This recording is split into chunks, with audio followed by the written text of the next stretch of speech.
চারটে আমরা পেয়ে গেলাম। ছোট্ট একটা প্রশ্ন,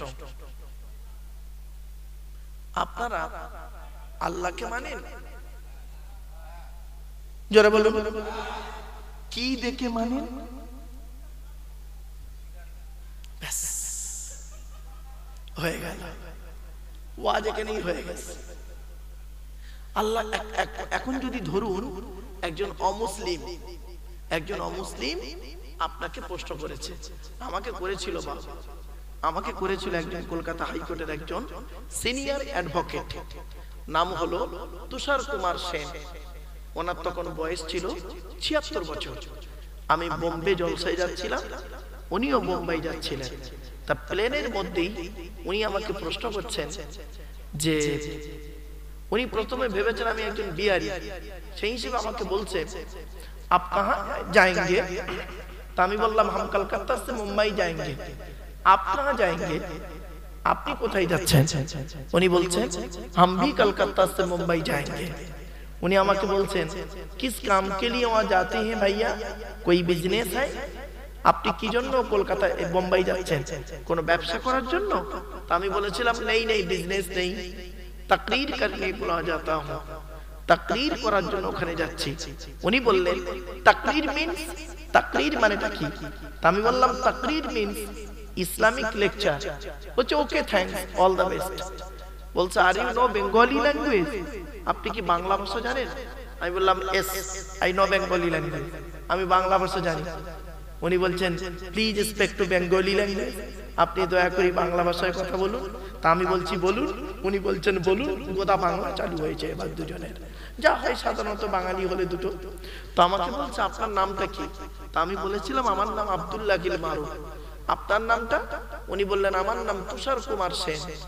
তা আমি আমাকে বলছে আপনি কি করেন? তা আমি বললাম আমি একজন স্কুল টিচার। আপনি? উনি বলছেন আমি হলাম কলকাতা হাইকোর্টের একজন সিনিয়র অ্যাডভোকেট। মূর্খ লোক নয়, মূর্খ লোক বুঝবেন না জানো, সিনিয়র অ্যাডভোকেট। ওনার তখন বয়স ছিল ৭৬ বছর। তো আমাকে বলছেন আমরা কলকাতা থেকে বোম্বাই যাব, ৩ ঘন্টা সময় লাগবে প্লেনে। তা আমি আপনাদের কোরআন শরীফটা গোটা পড়েছি। উনি বলছেন আপনাদের গোটা কোরআনটা পড়েছি, পড়ে কিছু প্রশ্ন আমার মাথায় জেগেছে, যদি আপনি কিছু মনে না করেন তাহলে আপনাকে এই প্রশ্নগুলো কি প্লেনের মধ্যে করতে পারি? তা আমি বললাম করুন। ১ নাম্বার প্রশ্ন আপনাদেরকে যেটা এখনই করলাম।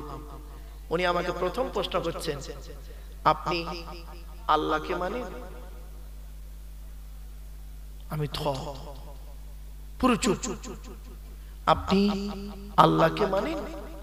তা আমি কিছুক্ষণ চুপ করে থেকে বলেছিলাম হ্যাঁ আমি মানি আল্লাহকে। উনি বললেন কি দেখে মানেন?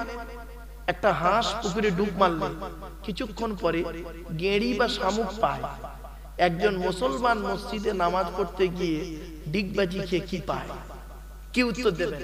খুশি তুলবেন না, অশিক্ষিতর পরিচয়। ও প্রশ্ন করতে পারে, আপনার দায়িত্ব হলো সুন্দর করে ওকে বুঝিয়ে দেওয়া, ঠিক না বেটি? রেগে গেলে হবে না। আল্লাহর নবীকে প্রশ্ন করত কাফের বেঈমান মুশরিকরা, ইহুদিরা প্রশ্ন করত নবীকে, নবীজি রেগে যেতেন না, নবীজি সুন্দর করে বুঝিয়ে দিতেন। আর তারা বোঝার পরে ইসলামের কালেমা পড়ে মুসলমান হয়ে যেত। এটাই হলো ইসলামের আদর্শ। প্রশ্ন করলে যিনি রেগে যান, জানবেন তারা ইলমিয়াতের কমি আছে। প্রশ্ন করলে তোমার জানা নেই, তুমি পরিষ্কার বলবে যে ভাই আমার জানা নেই, পরে জেনে বলবো। তা বলে এই নয় তুমি রেগে যাবে, বেয়াদব বলবে, অভদ্র বলবে, খবরদার নয় বাবা। চলুন এগিয়ে যাই। তো আমি বললাম স্যার আমি আল্লাহকে মানি কি দেখে এই প্লেনের মধ্যে দেখাতে পারবো না, প্লেন থেকে নেমে এয়ারপোর্টের ভিতরে আমি আপনাকে দেখাবো, উত্তরটা দেব। নেক্সট কোশ্চেন, পরের প্রশ্ন করুন। দ্বিতীয় প্রশ্নটা মাথায় রাখুন, প্রশ্নটা ভুলবেন না কিন্তু, হ্যাঁ মাথায় রাখুন কিন্তু। দ্বিতীয় প্রশ্ন, আমি বললাম নেক্সট কোশ্চেন, পরের প্রশ্ন করছে, দেখি আপনারা কি উত্তর দেন। আচ্ছা ইসলাম ভালো কাজে বাধা দেয়? জোরে বলুন। দেখেছেন আপনাদের মতো আমাকে এরকম প্রশ্ন করা হয়েছিল। উনি আমাকে বলছেন ইসলাম ভালো কাজে বাধা দেয়? তা আমি চুপ করে আছি। কিছুক্ষণ পরে উত্তর দিচ্ছি, কি শুনবেন? আপনাদের মতো উত্তর দিলেই তো হয়ে যেত, হ্যাঁ আর না, হ্যাঁ আর না বললেই হয়ে যেত। আমি ওখানে উত্তর দিয়েছিলাম এইভাবেই, শুনে নিন। সব ভালো কাজে ইসলাম অনুমতি দেয় না। কি উত্তরটা হলো? আমি আপনাদের প্রশ্ন করলাম, ইসলাম ভালো কাজে বাধা দেয়? হ্যাঁ আর না বললেই তো হয়ে যেত নাকি? আরে ভাই বলুন না। আমি উত্তরটা কি দিলাম? আমি উত্তরটা কি দিলাম বলুন? সব ভালো কাজে ইসলাম অনুমতি দেয় না। দেখে মনে হচ্ছে কাজটা ভালো, কিন্তু ইসলাম বলছে চলবে না। বলি, যেই বলেছি সব ভালো কাজে ইসলাম অনুমতি দেয় না, বলি তখন আমি ফট করে বলছি, আপনি ইন্দিরা গান্ধীর কথাটা বলবেন তো? আচ্ছা আপনি জানেন? তার মানে কি? ঘটনাটা শুনে নি। ভারতের প্রাক্তন প্রধানমন্ত্রী শ্রীমতী ইন্দিরা গান্ধী, উনি একবার সৌদি আরব গিয়েছিলেন। সৌদি আরবে গিয়ে ওনার মনের ইচ্ছা ছিল ওই কাবা ঘরের ভেতরে ঢুকবে, কাবা ঘরের ভেতরে একবার ঢুকবে, ওনার খুব ইচ্ছা। তো উনি আরবের বাদশাদেরকে বললেন যে আপনাদের ওই কাবা ঘরটার ভিতরে একটু ঢুকতে পারি কি? তা বলছে, ম্যাডাম একটু দাঁড়ান, আমরা একটু আলোচনা করে নিই। এই কোরআনে নিষেধ আছে। কোরআনের কোথায় লেখা আছে শুনে নিন।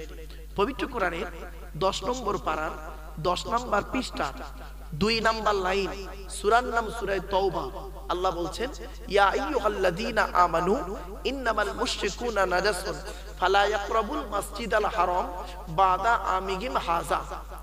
এর বাংলা মানেটা কি? হে ঈমানদার বান্দাগণ, মুশরিকরা হলো নাপাক, ওদেরকে তোমরা কাবা ঘরের ভেতরে আর প্রবেশ করতে দিও না। আগে যা হয়ে গেছে গেছে। ক্লিয়ার বুঝতে পারছেন? এবার পট করে একজন মন্ত্রী এসে বলল, ম্যাডাম সরি ম্যাডাম, পারলাম না। আপনি কাবা ঘরের বাইরেটা একটু দেখুন, ওর ভিতরে ঢুকতে পারবেন না। মানে যাকে বলে হেরেম শরীফ যারা। আচ্ছা কেউ হাইজাব আছে কি নিচে? আছে তো বাবা? যাক, ওই হেরেম শরীফ মাথা করে, তো ওর বাইরে আপনি একটু ঘোরাফেরা করুন। বললো আচ্ছা ঠিক আছে ঠিক আছে ঠিক আছে ঠিক আছে ঠিক আছে। উনি আমাকে প্রশ্ন করছে, ওই অ্যাডভোকেট, কলকাতা হাইকোর্টের সিনিয়র অ্যাডভোকেট, উনি আমাকে বলছে, আচ্ছা আপনি একজন শিক্ষিত লোক, আপনি বলুন তো দেখি, ইন্দিরা গান্ধী হলো ভারতের একজন টপ র্যাঙ্কের মহিলা, ঠিক না বেঠিক? উনি তখন প্রধানমন্ত্রী। উনি যদি কাবা ঘরের ভিতরে ঢুকতেন, কাবা ঘরের ভিতরে কি পায়খানা ফিরে চলে আসতেন? উনি তো কাবা ঘর থেকে বের হয়ে এসে ইসলামও গ্রহণ করতে পারতেন বা নাও পারতেন। তাই ইসলাম এই ভালো কাজটায় বাধা দিল কেন? এটা কি আপনার যুক্তির বাইরে না ভিতরে? আমি তখন বলছি এটা যুক্তির ভিতরে। বলছি কি যুক্তি আছে আপনার? প্লেনের ভিতরেই হচ্ছে, আমার পাশে বসে। কি যুক্তি আছে আপনার? আপনি একজন শিক্ষিত লোক হয়ে বলছেন ইন্দিরা গান্ধীকে কাবা ঘরের ভিতরে ঢুকতে দেওয়া হয়নি, আর আপনি বলছেন যুক্তির ভিতরে ঠিক আছে। কি যুক্তি আপনার? তখন আমি বলেছিলাম, স্যার আমার যুক্তি হলো এটাই, শুনে নিন, আর আপনাদেরকে উত্তরটা দিচ্ছে, শুনে নিন। আমি বললাম, ম্যাডাম স্যার আপনি একজন ভারতীয়। বলছে হ্যাঁ। আমি এখনই যদি আমেরিকায় যেতে চান কি লাগবে? বলছে পাসপোর্ট, তারপরে ভিসা, ঠিক না বেঠিক? শুধু পাসপোর্টই হলে হবে না, ভিসাও লাগবে। আর শুধু ভিসা পাবেন না পাসপোর্ট ছাড়া। সুতরাং এক দেশ থেকে অন্য দেশে কোনো লোক যখন প্রবেশ করবে তার দুটোই লাগবে, পাসপোর্ট লাগবে, ভিসাও লাগবে। এটা প্রত্যেক দেশের রুলস, ঠিক আছে? তো আমি বললাম, কাবা শরীফের একটা নিজস্ব একটা রুলস আছে। কাবা ঘর বলছেন যে আমার ভিতরে ঢুকতে গেলে প্রথমে পাসপোর্ট লাগবে, তারপরে ভিসা লাগবে। বলছে কেন? সৌদি আরবের পাসপোর্ট ভিসা করলে হবে না? আমি বললাম না, সৌদি আরবের পাসপোর্ট ভিসা করলে আপনি সৌদি আরব ঘুরতে পারবেন, কিন্তু কাবা ঘর বলছে ওর নিজস্ব একটা পার্সোনাল পাসপোর্ট এবং ভিসা আছে, ওইটা আপনি করুন, করলেই ঢুকতে পারবেন। বলছি কি পাসপোর্ট ভিসা? জীবনে তো কোনোদিন শুনিনি। বললাম শুনুন, কাবা ঘর বলছে আমার নিজস্ব পাসপোর্টের নাম হলো লা ইলাহা ইল্লাল্লাহ পাসপোর্ট, আর মুহাম্মাদুর রাসূলুল্লাহ ভিসা।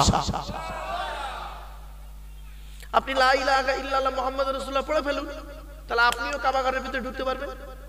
কিছু বুঝতে পারলেন আজ না বুঝতে পারেননি? নাকি আপনারা টান ভালোবাসেন? হ্যাঁ, কারণ কিছু কিছু জায়গা আছে তো টেনে টেনে বললে বক্তা খুব ভালো, যুক্তি তর্ক দিয়ে সঠিক কথাটা বলাটা তাদের কাছে গুরুত্ব হয় না।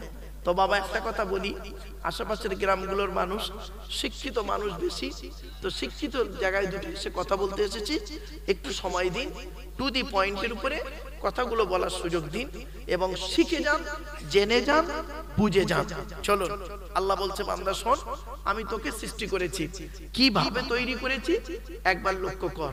পবিত্র কোরআনের কোথায় লেখা আছে শুনে নিন। 18 নম্বর পারা 1 নম্বর পৃষ্ঠা 12 নম্বর লাইন, সূরার নাম সূরা মুমিনুন, আয়াত নাম্বার 12। ওয়ালাকাদ খলাকনাল ইনসানা মিন সুলালাতিন মিন তিন সুম্মা জাআলনাহু নুতফাতান ফি করারিন মাকিন। আল্লাহ পাক বলছেন মাটির নির্যাস থেকে আমি আল্লাহ তোদের তৈরি করেছি।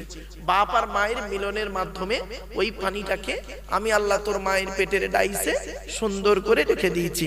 আর কি করেছি? সুম্মা খলাকনাল নুতফাতা আলাকাতান ফাখলাকনাল আলাকাতা মুদগাতান ফাখলাকনাল মুদগাতা ইজওয়ামান ফাকাসাউনাল ইজওয়ামা লাহমা সুম্মা আনশানাহু খলকান আখর। আমি আল্লাহ তোর মায়ের পেটের ভিতরে ওই পানিটার 40 দিন পরে রক্তপিণ্ড করেছি, তার 40 দিন পরে মাংসপিণ্ড করেছি, তার 40 দিন পরে হাড় তৈরি করেছি, হাড়ে আর মাংসে সুন্দর করে লাগিয়ে দিয়েছি।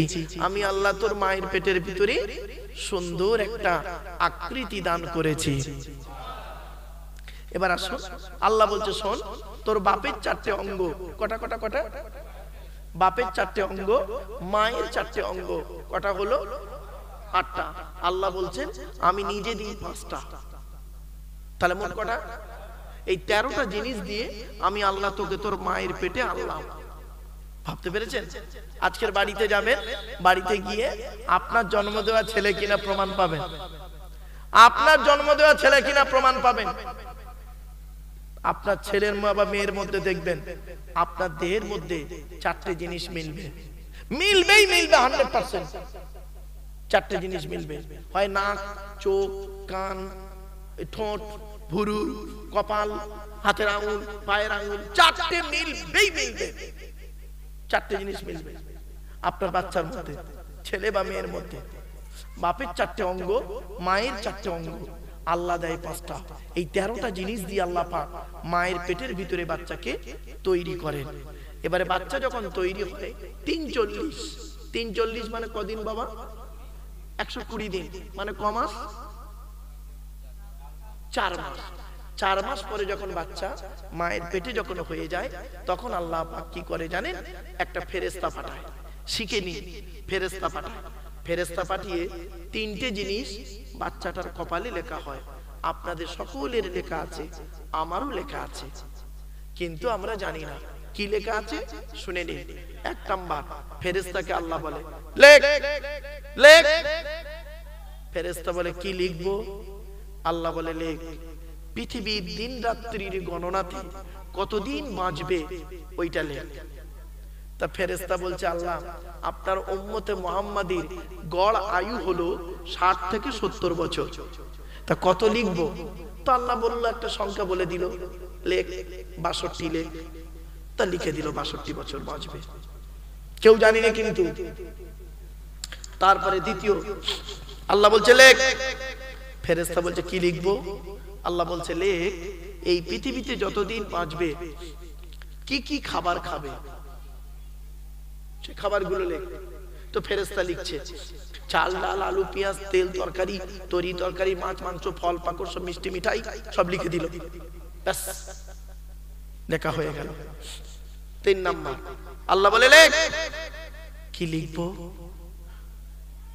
এই পৃথিবীতে কবে ওর মৃত্যু হবে, কোথায়, কি অবস্থায়, কেমন করে মৃত্যু হবে লেখ। ফেরেশতা লিখছে, আল্লাহ বলছে লেখ এপ্রিল মাসের 20 তারিখ 2020 সাল, এপ্রিল মাসের 20 তারিখ শুক্রবার সন্ধ্যে 7টা 30 বাদুড়িয়া হসপিটালে 4 নাম্বার বেডে 3 তলাতে করোনা রোগে ওর মৃত্যু হবে। জাস্ট উদাহরণ। ফেরেশতা জিজ্ঞাসা করছে আল্লাহ মালটা জানাজা হবে? আল্লাহ বলছে জানাজাই হবে না, বেলচাই করে মাল ফেলে দেবে। ঠিক না বেটি? এই দেখেননি করোনা লোকের মৃত্যু দেখেননি? ভাবতে হয়, এরপরে আল্লাহ বলছে শোন, তো দেহের ভিতরে আমি চারটি জিনিস দিয়েছি গুরুত্বপূর্ণ। কয়টা?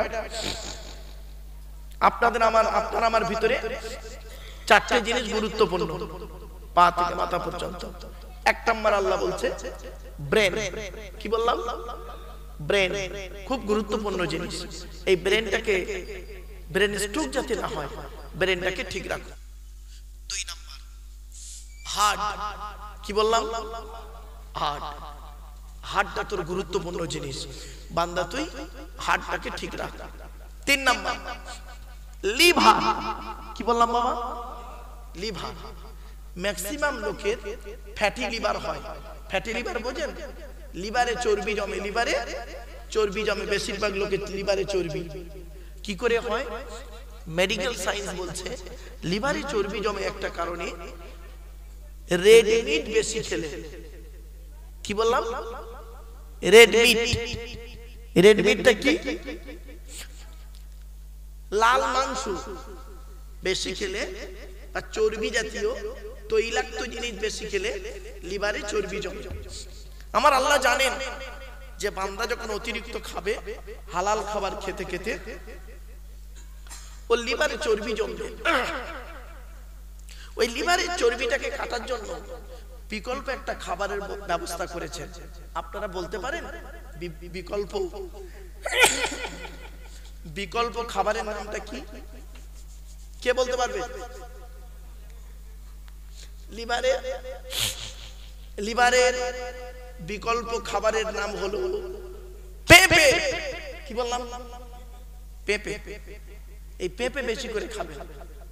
এসব ওয়াজ আপনি পাবেন না। ইতিহাসের যদি ওয়াজ শুরু করি না বাপ, ডবল এম পাস লোক রে বাবা।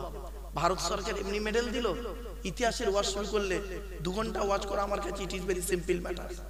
এজন্য আপনাদেরকে আগে জিজ্ঞাসা করি, আপনাদের হাতে 2.5-3 ঘন্টা সময় হবে? হবে ইনশাআল্লাহ? ব্যাস, ডিস্টার্ব করবেন না কেউ। আমার বক্তব্য বাবা, আমি উঠি চিৎকার করা লোক নই, টুকটুক টুকটুক করে কথাগুলো বলি, ব্রেনের ভিতরে ঢুকিয়ে যেন যায়, সেই জন্য আপনাদেরকে এখানে বসেছি বাবা। কেউ ডিস্টার্ব করবেন না। তাহলে 1 নাম্বার হলো ব্রেন। কি বললাম? 2 নাম্বার কি? হার্ট। 3 number liver. 4 নাম্বারটা হলো কি জানেন?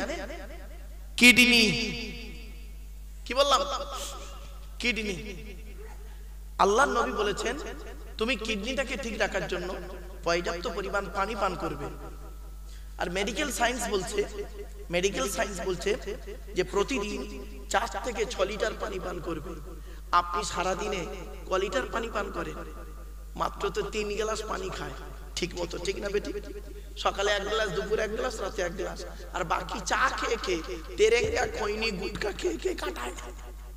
ঠিক না বেটি? খারাপ ভাববেন না বাপ, বাস্তবটাই বললাম। চলো,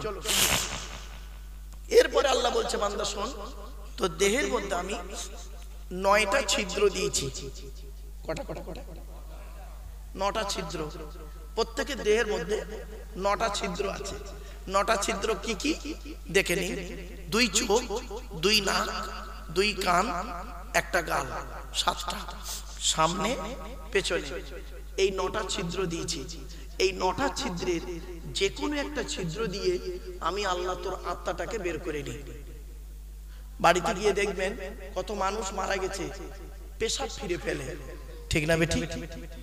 কত মানুষ মারা গেছে পায়খানা ফিরে ফেলেছে। কত মানুষ মারা গেছে চোখটা চেয়ে আছে বড় করে, দেখবেন।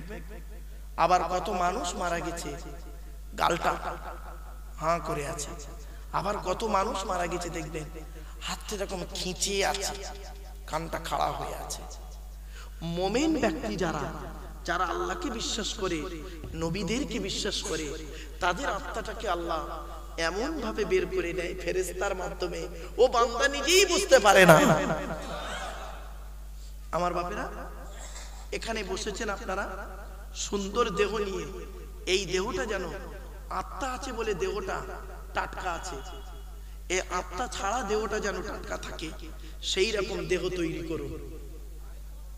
কিছু বুঝতে পারলেন আমার ওয়াজ? এখানে বসে আছেন টাটকা দেহ নিয়ে, আত্মা আছে বলে ভিতরে, আর আত্মা ছাড়া যদি দেহটা টাটকা থাকে বেটা, আত্মা ছাড়া যদি তোমার দেহটা টাটকা থাকে, জানবো হ্যাঁ তুমি বাপের বেটা।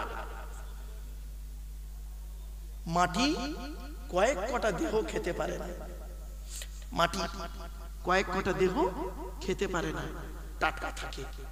এক নাম্বার হলো নবীদের দেহ মোবারক মাটি খেতে পারে না, টাটকা থাকে। দু নাম্বার শহীদানদের দেহ মোবারক মাটি খেতে পারে না, টাটকা থাকে। বহু ঘটনা আছে, বহু ঘটনা আছে, কটা বলবো আপনাদেরকে। 3 নাম্বার মোকাম্মাল কোরআনে হাফেজের দেহ। কি বললাম বাবা? মোকাম্মাল কোরআনে হাফেজ। ওই ছেঁচড়া মার্কা হাফেজ সাহেব নয়, ওই হাফেজ সাহেব হয়ে মসজিদে ইমামতি করছে আর পাশের বাড়ির মেয়েটার পেটে বাচ্চা আনিয়ে দিল, ওই শয়তানটার কথা বলিনি। হাফেজ সাহেব মোকাম্মাল কোরআনে হাফেজের দেহ মাটি খেতে পারে না। সুবহানাল্লাহ বলা গেল না? একটা প্রমাণ দিই, একটা প্রমাণ দেবো? আরে ভাই বলুন না একটু। আচ্ছা আপনারা কি এইভাবে ওয়াজ কেউ করে না? না আমি যেভাবে করছি এইভাবে কেউ তো করে না, ওই চিল্লে চিল্লে বলে যায় আর এক পেশে ওয়াজ হয়। হ্যাঁ ওইটাই, ওই জন্য মানে আপনার আমার বক্তব্য হয়তো বুঝতে অসুবিধা হচ্ছে, একটু কষ্ট করে শুনে নিন, লাভ হবে। একটা উদাহরণ দিচ্ছি। আমাদের এই দেশটার নাম ভারত, পাশের দেশটার নাম কি? বাংলাদেশ। বাংলাদেশে একটা জেলা আছে কুমিল্লা, নাম শুনেছেন? কুমিল্লা জেলা। কুমিল্লা জেলায় ছেলেটার বাড়ি। ছেলেটার বয়স হলো 14 বছর। কত? 14 বছরের ছেলে কোরআনে হাফেজ হয়েছে, খুব ভালো হাফেজ। 14 বছর বয়স। বাচ্চাটা পেটের রোগে বাচ্চাটা মারা যায়। কিসের রোগে? পেটের রোগে বাচ্চাটা মারা গেছে হঠাৎ। ছেলেটার বাপ, ভাইরা, দাদারা, গ্রামের লোকেরা ছেলেটার মাটি দিয়েছে। 8 বছর পর, ক বছর? 8 বছর পরে পাশে একটা কবর খুলতে খুলতে ওই হাফিজ সাহেবের কবরটা খুলে ফেলে। দেখছে 8 বছর আগে যেভাবে কাফন দিয়ে শোয়ানো ছিল, 8 বছর পরে সেই কাফনটাও কাদা লাগেনি। তখন যারা কবর খুলছিল তারা গিয়ে গ্রামের হাফিজ সাহেবদেরকে ডেকে আনে। হাফিজ সাহেব মাওলানা সাহেবদেরকে ডেকে আনে, ডেকে এনে বলছে, হুজুর সেই 8 বছর আগে যে হাফিজ সাহেব মারা গেছিল, সেই বাচ্চার কবরটা এখনো কাফনটায় পচন ধরেনি। মাওলানা সাহেবরা এসে করেছে কি, 2-4 জন আলেম এসে করেছে কি, নেমে কবরে কাফনটা খুলেছে। খুলে মুখটা দেখছে, 8 বছর আগে যেমন কর্পূর দিয়েছিল, 8 বছর পরে সেই দেহটা আজও টাটকা আছে। জোরে বলুন। এটাই হয় জিনিস। কিছু বুঝতে পারছেন না? এই দেহটা করুন আপনারা, এই দেহ করুন, তাহলে জীবনের দাম আছে। ওই দেহ করে এমন দেহ করলেন, মারা গেলেন, মারা যাওয়ার 6 মাস পরে, মারা যাওয়ার 6 মাস পরে মাটি খেয়ে ফেললো, আর কবরটা খুলে দেখলেন কাফন টাফন কিচ্ছু নেই, মাল বেকার। ও দেহের কোনো দাম নেই। মাটির দেহ মাটি হবে, পুড়ে হবে ছাই। এ দেহ পচা দেহ, গরব কিসের ভাই? আমার বাপেরা কথাগুলো একটু মাথায় রাখুন। আমি একজন ছাত্র, তাওরাতের একজন ছাত্র, ইহুদিদের ধর্মগ্রন্থের একজন ছাত্র। তাওরাত কত পারা জানেন? তাওরাত হলো 1000 পারা। কত বললাম? 1000 পারা। একটা কিতাব নাজিল হয়েছিল, কিতাবটার নাম হলো জবুর কিতাব। জবুর কিতাব দাউদ নবীর প্রতি। জবুর কিতাব কত পারা? 150 পারা। কত? এসব মনে রাখবেন, 150 পারা। মানুষের হেদায়েতের জন্য আল্লাহ পাক একজন নবী পাঠালেন, একটা কিতাব পাঠিয়েছিলেন। নবীটার নাম হলো ঈসা নবী। নাম শুনেছেন? কিতাবটার নাম কি? ইনজিল কিতাব। কত পারা? 27 পারা। কত? তাহলে 1127। পৃথিবীর শেষ লগ্নে মানুষের হেদায়েতের জন্য আল্লাহ পাক একটা কিতাব পাঠালেন আর একটা নবী পাঠালেন। নবীটার নাম হলো মুহাম্মদ সাল্লাল্লাহু আলাইহি ওয়াসাল্লাম, আর কিতাবটার নাম হলো এই দ্বিহলি কোরআন। এটা কত পারা? 30 পারা। তাহলে জানা হয়ে গেল। চলুন এবার আসছি। তাহলে 1 নাম্বার হলো কি? নবীদের দেহ মাটি খেতে পারে না। 2 নাম্বার হলো শহীদানদের দেহ মাটি খেতে পারে না। 3 নাম্বার হলো মোকাম্মাল কোরআনে হাফেজের দেহ মাটি খেতে পারে না। 4 নাম্বার হাক্কানি আলেমের দেহ, ওই ছাঁচড়া মার্কা আলেম নয়, ছাঁচড়া মার্কা মাওলানার কথা বলিনি। নবী বলেছেন কুন আলিমান, হাক্কানি আলেম হও। হাক্কানি আলেম হতে পারোনি, ঠিক আছে, আও মুতাআল্লিমান, হাক্কানি আলেমের ছাত্র হও। তাও যদি সুযোগ না পাও, আও মুস্তামিআন, হাক্কানি আলেমরা যেটা বলে মনোযোগ সহকারে সেটাকে শ্রবণ করো। তাও যদি সুযোগ না পাও, আও মুহিব্বান, হাক্কানি আলেমদেরকে অন্তর দিয়ে ভালোবাসো।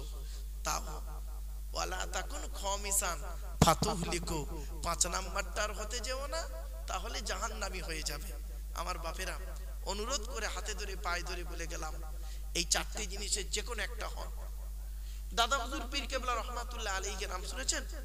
হ্যাঁ, আল্লামা বসিরহাটের রুহুল আমিন রহমাতুল্লাহ আলাইহি, এরা হলেন হাক্কানি আলেম। ফতে আলী বাইসি রহমাতুল্লাহ আলাইহি, এরা হলেন হাক্কানি আলেম। নবী বলেছেন হাক্কানি আলেম হও, তো আমরা হাক্কানি আলেম হতে পারিনি, কেটে গেল 1 নাম্বারটা। 2 নাম্বারটা হলো আও মুতাআল্লিমান, হাক্কানি আলেমের ছাত্র হও। এনাদের ছাত্র হওয়ার সময় আমাদের কপালে জোটেনি, ঠিক না বেটি? তাহলে 2 নাম্বারটাও কেটে গেল। 3 নাম্বারটা কি? আও মুস্তামিআন, হাক্কানি আলেমরা যেটা বলি মনোযোগ সহকারে শ্রবণ করো। আমরা ওনাদের চোখে দেখিনি, তো ওনাদের ওয়াজ শুনবো কি করে? 3 নাম্বারটাও কেটে গেল। 4 নাম্বারটা কিন্তু হতে পারে কি? আও মুহিব্বান, হাক্কানি আলেমদেরকে অন্তর দিয়ে তোমরা ভালোবাসো। আমরা তাদেরকে অন্তর দিয়ে ভালোবাসতে পারি, ঠিক না বেটি? চলেন বাপেরা, তাহলে কি? 1 নাম্বার নবীদের দেহ মোবারক মাটি খেতে পারে না, টাটকা থাকে। 2 নাম্বার শহীদানদের দেহ মোবারক মাটিতে টাটকা থাকে। 3 নাম্বার মোকাম্মাল কোরআনে হাফেজের দেহ মাটিতে টাটকা থাকে। 4 নাম্বার হাক্কানি আলেমের দেহ মাটিতে টাটকা থাকে। 5 নাম্বার মুয়াজ্জিনের দেহ, কি মুয়াজ্জিনের দেহ মাটি খেতে পারে না। 12 বছর যদি কেউ নিঃস্বার্থভাবে আজান দেয়, ওই দেহটা মাটি খেতে পারে না, জোরে বলুন। 6 নাম্বার হালাল খানেওয়ালা মানুষের দেহ মাটি খেতে পারে না। সুবহানাল্লাহ বলা গেল না? এটা হালাল খানেওয়ালা মানুষের দেহ। ছোট্ট একটা কথা আপনাদেরকে বলি। আল্লাহর নবী একদিন বসে আছেন, এমন সময় একজন যুবক ছেলে এসছে নবীর কাছে, এসে বলছেন, ইয়া রাসূলুল্লাহ, আমরা যে দোয়া চাই, আচ্ছা একটা দোয়া হবে তো নাকি বাবা? বলেন না, আখেরি দোয়া হবে তো? এই দোয়াটা কবুল হবে কি বুঝবে কি করে? আল্লাহর নবী বলছেন, আমি বলিনি। আল্লাহর নবী বলছেন, এই যুবক, একজন যুবক ছেলে নবীর কাছে এসে বলছেন, ইয়া রাসূলুল্লাহ, আমরা যে দোয়া চাই, দোয়া কবুল হয় বুঝবো কি করে? আমার বাপেরা ভালো করে শুনে যান। আল্লাহর নবী বললেন, দোয়া কবুল হওয়ার 5টা শর্ত আছে। কয়টা? আজকের আপনাদের বলে যাচ্ছি, এই গ্রামে বসে, আরশুল্লাহ গ্রামে বসে বলে যাচ্ছি বাবা, 5টা গুণ যার মধ্যে থাকবে, চোখ বন্ধ করে বলবেন ও দোয়া আল্লাহ কবুল করবে। চোখ বন্ধ করে বলবেন, ও দোয়া আল্লাহ কবুল করবে। সে দাড়িওয়ালা হতে পারে, দাড়ি চাচা হতে পারে, টুপিওয়ালা হতে পারে, টুপি ছাড়া হতে পারে, পাঞ্জাবিওয়ালা হতে পারে, শার্টওয়ালা হতে পারে। এই 5টা গুণ যার মধ্যে থাকবে, সে পীর সাহেব, মুফতি সাহেব, মুফতি সাহেব, যে সাহেব হতে পারে, কোনো ব্যাপার না। 5টা গুণ যার মধ্যে থাকবে, তার দোয়া আল্লাহ কবুল করবে।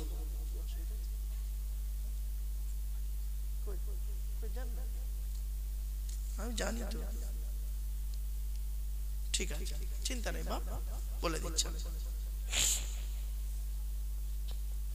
1 নাম্বার হলো পাঁচটা জিনিস যার মধ্যে থাকবে তার দোয়া আল্লাহ কবুল করবে। কি কি? ছেলেটিকে নবীজি বলছেন, এই যুবক, এই ছেলে, দোয়া যখন চাইবে হালাল খাবার খেয়ে দোয়া চাইবে। জোরে বলুন, কি খাবার খেয়ে? দলিল কোথায়? এই কোরআনে আল্লাহ বলছেন, ইয়া আইয়ুহাল্লাযীনা আমানু কুলু মিন তাইয়্যিবাতি মা রাযাকনাকুম ওয়াশকুরু লিল্লাহি ইন কুনতুম ইয়্যাহু তা'বুদুন। মুসলমানের বাচ্চা কোরআনের আয়াত শুনে সুবহানাল্লাহ জোরে বলবে? এরা তো ইনকিলাব জিন্দাবাদ জোরে বলবে। একবার সুবহানাল্লাহ বললে 10টা নাকি আল্লাহ খুশি হয়। জোরে সুবহানাল্লাহ। 2 নম্বর পারার, এই ওদিকে কারা কথা বলছে রে? এই ওদিক চল যা, যা বড়। এসব কানে কথা আওয়াজ যেন না আসে আমার। আমি বলেছি তো বাবা, আমার বেশি শ্রোতা লাগবে না। এই কোনোদিন আসিনি এই গ্রামে। এই গ্রামে এসছি কি আমি কোনোদিন? জীবনের প্রথম এসছি এই গ্রামে। বইকারা গ্রামটার নাম শুনেছি কিন্তু আসিনি। আর আরসুল্লাহ গ্রামটার নাম শুনেছি। দুটো গ্রামের নাম কিন্তু খুব বিখ্যাত, তাই না? বইকারা গ্রামটার লোক কম বেশি লোক চেনে। আর আরসুল্লাহ, ওর নামটা দেখে মনে হচ্ছে খুব ভালো। আরশের সঙ্গে আল্লাহ যুক্ত হয়েছে। উফ বাপরে বাপ, উফ আরসুল্লাহ, উফ আল্লাহর আরশের ব্যাপার। বিজ্ঞ, তোমার নাম কি? ফলে পরিচয়। ডিস্টার্ব করবেন না কেউ, বলে দিচ্ছি বাবা। নামের বড়াই করো না কো, নাম দিয়ে কি হয়? নামের মাঝে পাবে না কো নামের পরিচয়। মতি ঝিলে মতি নাই, মতি কোথায় রয়? ঢাকা শহর খোলা থাকে, ঢাকা নাহি হয়। জ্ঞানী গুণী বুদ্ধিজীবী মানুষ বাড়ি থেকে চিন্তা করবেন। আমার বক্তব্যটা হলো মিচিরি ছুরি। মিচিরি ছুরি বোঝেন? মুখে মিষ্টি মিষ্টি মিষ্টি মিষ্টি ওয়াজ করবো, অন্তরে ছুরি মারা।